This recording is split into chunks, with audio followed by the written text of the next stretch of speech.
The sun had started its slow burning run down the sky. The old man could see beer cans lying in the ditches, where a thin green scum nourished the tan sage-grass that grew there. He was very thirsty, but there was no prospect of any kind of drink within sight. He, who rarely drank water, was almost ready to cry out for some now.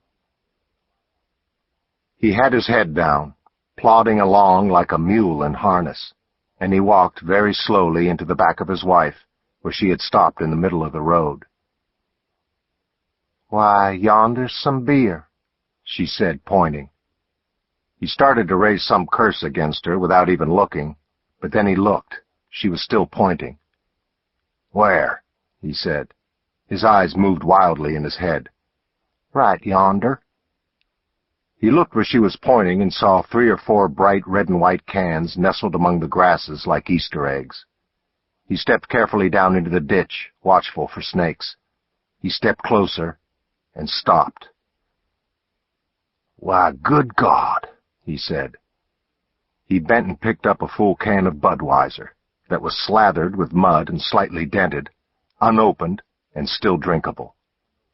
A little joyous smile briefly creased his face. He put the beer in a pocket of his overalls and turned slowly in the weeds. He picked up 2 more, both full, and stood there for a while searching for more. But 3 were all this wonderful ditch would yield. He climbed back out and put one of the beers in another pocket. "Somebody done throw this beer away," he said, looking at it. His family watched him. "I guess you're going to drink it," the woman said. "Finders keepers. There ain't a fucking thing wrong with it." "How come 'em to throw it away, then?" "I don't know." "Well," she said, "just don't you give him none of it." "I ain't about to give him none of it." The woman turned and started walking away. The boy waited. He stood mute and patient with his armload of things. His father opened the can and foam exploded from it. It ran down over the sides and over his hand, and he sucked at the thick white suds with a delicate slobbering noise and trembling pursed lips. He tilted the can and poured the hot beer down his throat, leaning his head back with his eyes closed and one rough red hand hanging loose by his side.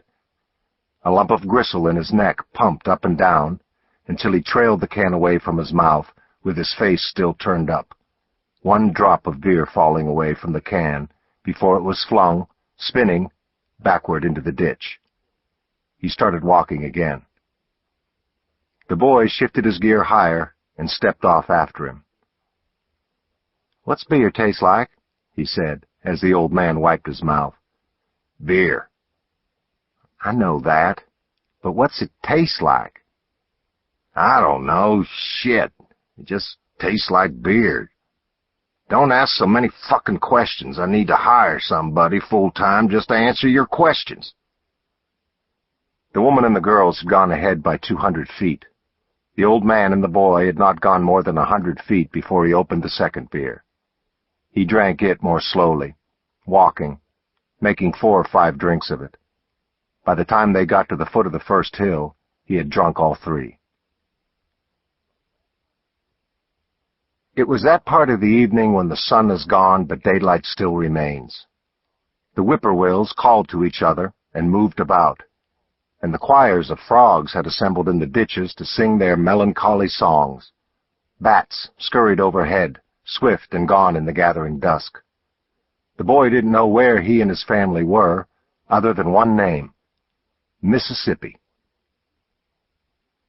In the cooling evening light, they turned off onto a gravel road, their reasons unspoken or merely obscure. Wilder country here, also unpeopled, with snagged wire and rotten posts, encompassing regions of Johnson grass and bitterweed, the grim woods holding secrets on each side.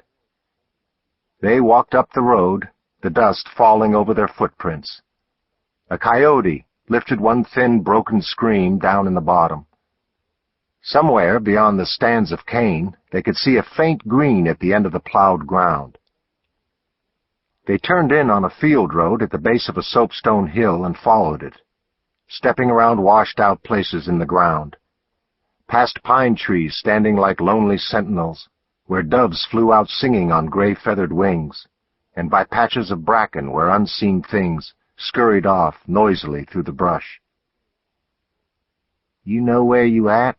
said the woman. The old man didn't even look at her. "Do you?" "I'm just following you." "Well, shut up, then." She did. They went over the last hill, and here the whole bottom was open before them, the weak light that remained stretching far down across an immense expanse of land that had been plowed but not yet planted. They could see all the way to the river, where the trees stood black and solid. "It's a river bottom," said the boy. "Well, shit," said the old man. "Can't cross no river," the woman said. "I know it. Not in the dark." The old man glanced at her in the falling light, and she looked away. He looked around. "Well, hell," he said. "It's about dark. Y'all see if you can find us some wood, and we'll build us a fire." The boy and the two girls put everything they had on the ground.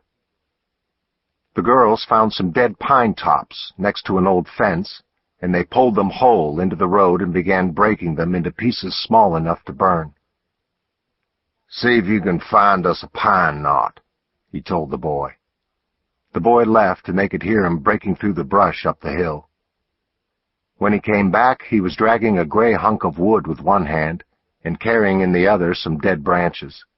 He threw all this down and started off for more. The old man squatted in the dust of the road and began to roll a cigarette, his attention focused finely, aware of nothing but the little task at hand. The woman was still standing with her arms clutched about her, hearing something out there in the dark that maybe spoke to no ear but her own. The boy came back with another load and said, "Let me see your knife."